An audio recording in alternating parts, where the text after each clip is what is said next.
আপনি একবার বা মাঝে মধ্যে এটা ট্রাই করে দেখেন, সিজদায় গিয়ে চোখের পানি ফেলে আল্লাহকে ডেকে ডেকে, ছোট বাচ্চা পোলাপান যেভাবে ফুপিয়ে ফুপিয়ে কাঁদে সেভাবে একটু আল্লাহর কাছে একটু কেঁদে, আল্লাহ আমি অনেক গুনাহ করে ফেলেছি, অনেক নাফরমানি করে ফেলেছি, তোমার জাহান্নামের শাস্তি বড় ভয়ঙ্কর, তুমি আমাকে মাফ করে দাও।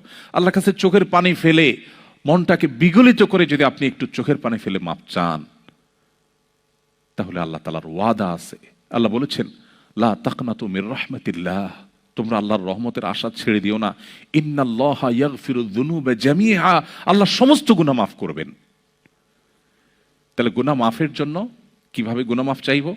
অপরাধ বোধ জাগ্রত করব, অপরাধের স্বীকার করব, নিজেকে ভৎসনা করব, আত্মশাসন করব, পাশাপাশি আল্লাহর কাছে বলবো, আল্লাহ আপনি ক্ষমা করেন, আমি আর এ পথে যাব না, সে সংকল্প করব।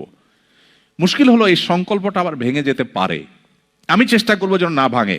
এরপরে যদি ভেঙে যায় আমি আবার তওবা করব।